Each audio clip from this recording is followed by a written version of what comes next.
bienvenida al querido Jaime Hernández. Maestro Jaime Hernández, editor de La Jornada Sin Fronteras. ¿Cómo estás? Te saludo con mucho gusto, Jaime.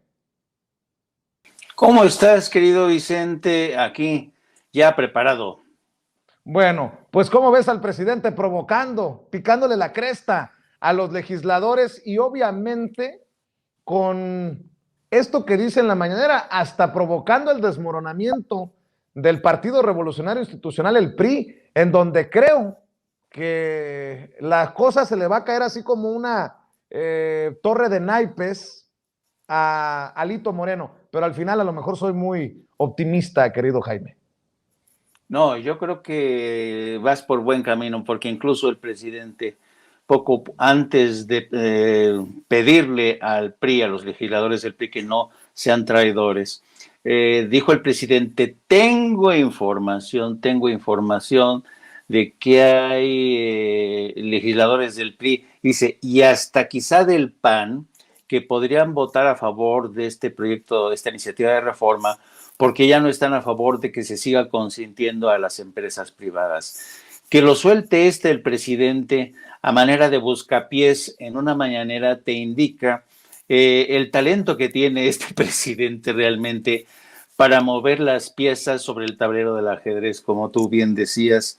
Yo creo que el presidente volvió a insistir en esta frase de que no actúen como traidores, haciendo alusión al legado histórico de un partido como el PRI, que se ha erigido sobre los hombros de personajes como Lázaro Cárdenas y como el presidente Adolfo López Mateos, ambos defensores de la industria petrolera y eléctrica. Así es que yo creo que esto es un aviso para el PRI. El presidente tiene información de muy buena fuente que le indican que las cosas van acomodándose, los melones en la carreta van acomodándose, y el hecho de que, como tú bien también hacías mención, gente del PRD haya dicho que ya tienen también una iniciativa, y la gente de Morena dice que van a aceptar al menos varios puntos de las contrapropuestas que se han presentado.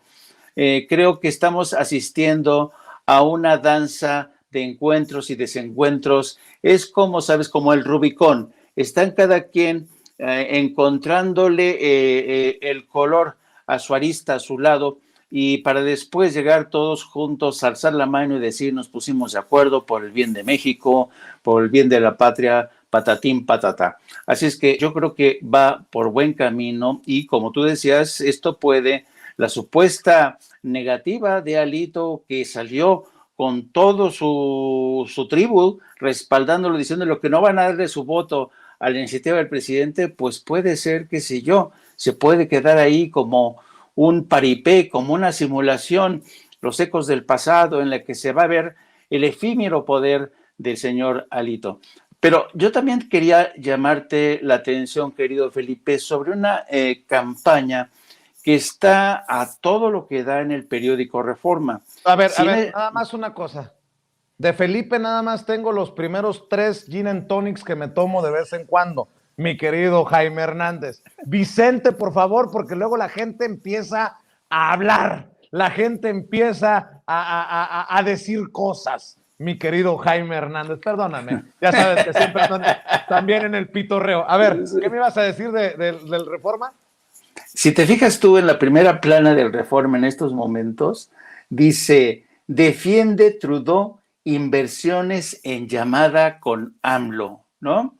Y dices: ah, chinga, cuando apenas hoy en la primera plana del Reforma nos vendían la primera plana que decía: reclama Estados Unidos 10,000 millones de dólares por reforma de AMLO. Ambas notas firmadas por el corresponsal del Reforma en Washington, José Díaz Briceño. Bueno, en el caso de la nota que está en estos momentos online de Reforma, que dice: defiende Trudeau inversiones en llamada con AMLO, yo me di a la tarea de buscar de dónde había salido esta información, y resulta que efectivamente hoy tuvo una llamada el ministro Trudeau, pero te fijas, te voy a dar el orden de importancia que dice: el primer ministro Justin Trudeau habla con el presidente de México, López Obrador, habló con el presidente sobre el conflicto en curso en Ucrania y las cálidas relaciones bilaterales entre Canadá y México.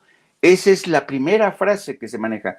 Los dos líderes compartieron sus preocupaciones sobre el impacto humanitario de la guerra, incluido el creciente número de desplazados internos y refugiados que huyen de Ucrania. También expresaron su preocupación por los desafíos globales relacionados con la guerra, incluidos los relacionados con la energía y la seguridad alimentaria. El primer ministro invitó al presidente a participar en el evento de compromiso de la campaña Stand Up for Ukraine el 9 de abril, que están convocando junto con la presidenta de la Comisión Europea, Ursula von der Leyen, para recaudar fondos para los refugiados ucranianos e internamente personas desplazadas. Entonces, este fue el núcleo de la conversación entre Trudeau y el presidente López Obrador. Le dijo, vamos a hacer esto. Bueno, hay que decir que México ya está recibiendo a bastantes desplazados y refugiados ucranianos que están aterrizando en Cancún y la Ciudad de México. O sea, México a estas alturas quizá está haciendo ya más que Canadá.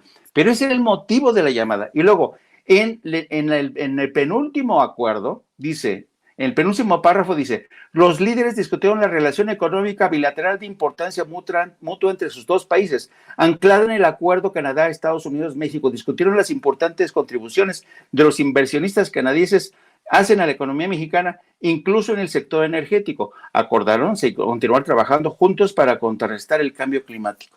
Eso es todo lo que tiene el comunicado, Vicente. Y el Reforma se atreve a manejar en su primera plana esta historia de que Trudeau le habló al presidente López Obrador para defender las inversiones de Canadá en el sector energético. Dime, esto es de verdad, es escandaloso ya la forma en que Reforma está inflando las notas para que todo el mundo crea, no, ya ven, la reforma energética, la reforma eléctrica del presidente es una amenaza para nuestros socios comerciales como Estados Unidos y Canadá. Yo la verdad lamento mucho que este periódico esté incurriendo en este tipo de excesos porque están desvirtuando por completo todo con el fin de satisfacer la campaña que es la reforma eléctrica del presidente. Bueno, pues me imagino que esto se hace tipo secta, por lo de la hija, pues. Sí. Y no me sorprendería que así hagan sus decisiones como una secta en el periódico Reforma, si tienen también entre sus